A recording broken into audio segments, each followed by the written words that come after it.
Assalamualaikum warahmatullahi wabarakatuh. Selamat datang di laporan akhir modul 6 dengan saya Muhammad Farid Farani NIM 122370085 dari shift praktikum 8. Di video ini saya akan menjelaskan soal keempat pada laporan akhir modul ke-6. Ini terdapat satu soal di mana pada lokasi dekat dengan data pada tugas ketiga, diukur data sesar datar sebagaimana pada tabel di bawah. Hipotesis awal data sesar datar pada tabel merupakan tear fault yang terbentuk bersamaan dengan sesar-sesar naik pada tugas nomor 3. Dengan menggunakan analisa kinematika, tentukan hubungan sesar pada data di bawah dengan data sesar pada tugas nomor 3. Apakah hasil mendukung hipotesis? Jelaskan analisa Anda. Nah, pada video yang lalu kita telah menjawab untuk tugas nomor 3 dan itu mengalami sesar naik. Apakah ini juga sama atau gimana gitu ya. Nah, untuk data-data ini terlebih dahulu keseluruhannya dimasukkan ke dalam aplikasi software yang ini sama seperti kemarin dimasukkan. Jadi data-data itu dimasukkan ke dalam sini.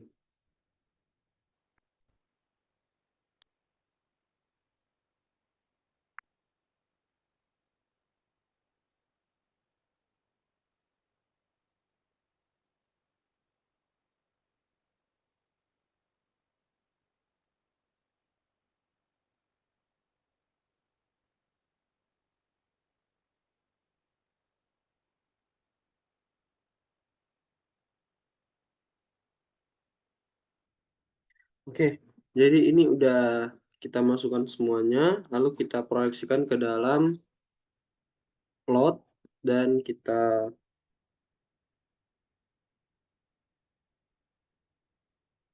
mau melihat untuk sigmanya, bidang-bidang sigmanya.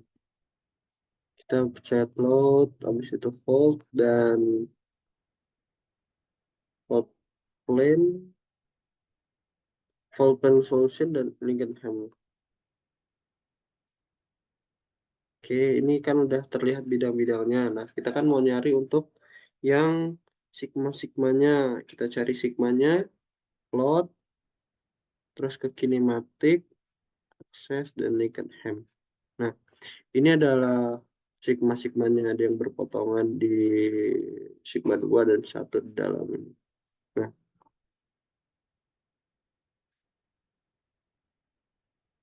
setelah itu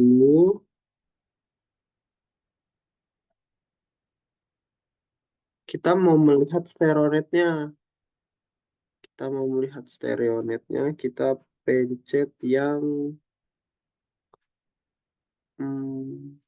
mana nih? Fold. Nih, nah, fold plan. Nah, ini adalah bentuk stereonetnya. Lanjut ke pembahasan selanjutnya. Oke, kita lanjut untuk mencari arah pergeseran sesarnya ini sesar naik apa sesar turun gitu ya. Nah, ini kan tadi sigmanya udah kelihatan ya trend and plangnya. Di sigma 1 trend and plangnya 49, plangnya 05. Terus sigma 2 itu trendnya 227, pelangnya 85. Sigma 3 itu trend pelangnya 3181. Ini kita mau cari untuk yang arah pergeseran sesarnya. Pergeseran sesar kita ke PT Dihidra sama di eh,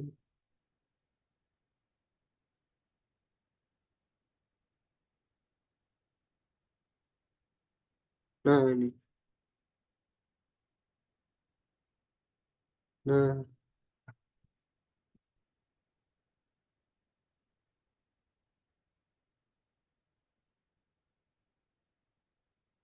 di arahnya itu ke tengah sini. Detik ke sini. Semakin terlihat ya perubahan-perubahannya. Lanjut. Oke. Nah, ini kan tadi kita udah ngebentuk untuk arah sesarnya gitu ya. Dan ini sesar naik. Nah, kita balikan ke soal. Kita analisis kembali apakah ini berupa T-fault atau yang lain atau yang lainnya.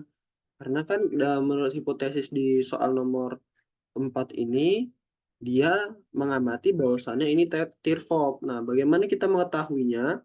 Kita menggunakan analisa kinematika. Dan ini harus diproyeksikan dulu ke DIPS, di software DIPS. Nah, menggunakan ini kinematic analysis. Nah, dilihat kinematic analysisnya apa di sini tuh. Ini nih dari strike and dip yang didapati dari soal tadi diproyeksikan dan hasilnya ini tadi gitu ya. Hmm. Nah, didapati adalah kinematic analysisnya adalah planar sliding. Nah, adanya perbedaan nih antara analisis di aplikasi DIPS dan hipotesis yang dikeluarkan oleh geologis tadi. Geologis tadi beranggapan bahwasannya ini adalah apa namanya tear fault gitu ya, tear fault. Tapi untuk di analisis kinematiknya itu adalah planar sliding. Nah, coba kalau bisa didefinisikan gitu ya, planar sliding dan tear fault ini adalah dua pergerakan jenis lempeng tektonik yang berbeda. Jadi antara planar sliding dan tear fault ini adalah dua pergerakan berbeda yang di tektonik.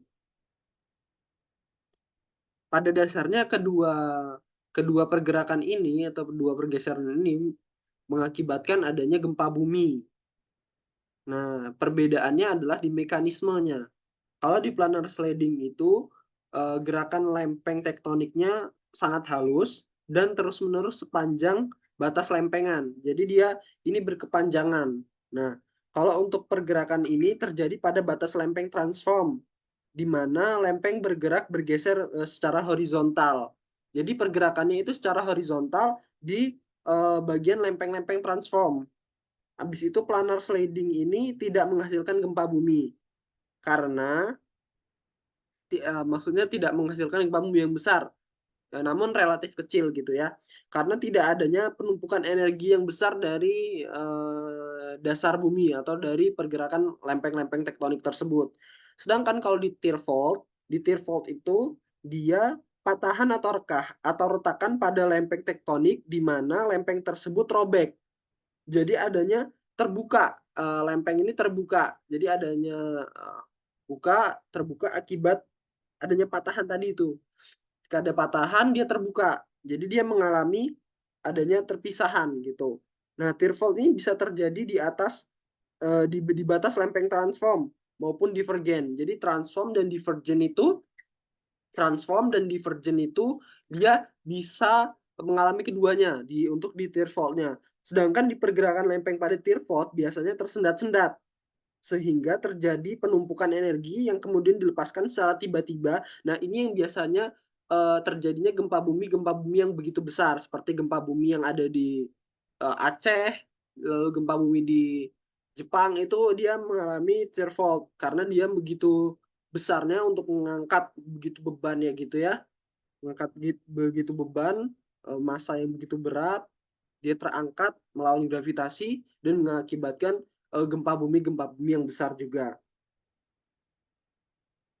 Dan ini untuk gempa bumi tear fault biasanya gempa buminya berulang-ulang, jadi nggak hanya sekali, bisa berkali-kali gitu. Nah, secara singkat, planar sliding itu adalah pergerakan lempeng yang halus dan terus-menerus. Sedangkan untuk tear fault sendiri adalah patahan pada lempeng yang bisa menyebabkan gempa bumi. Nah, saya menyimpulkan bahwasannya hipotesis pada soal nomor 4 ini saya bisa simpulkan bahwasannya kekeliruan gitu ya pada analisisnya. Karena geologis ini beranggapan di hipotesisnya bahwasannya ini adalah tear fault. Nah, sedangkan di kinematic analysisnya yang di aplikasi DIPS tadi itu beranggapan bahwasannya ini adalah planar. Jadi gitu, jadi agak planar sliding. Jadi perbedaannya itu antara planar dan tear fault itu berbeda. Nah, itu tadi hasil analisis yang dapat saya berikan. Mungkin itu video terakhir di laporan akhir modul ke-6. Terima kasih. Assalamualaikum warahmatullahi wabarakatuh.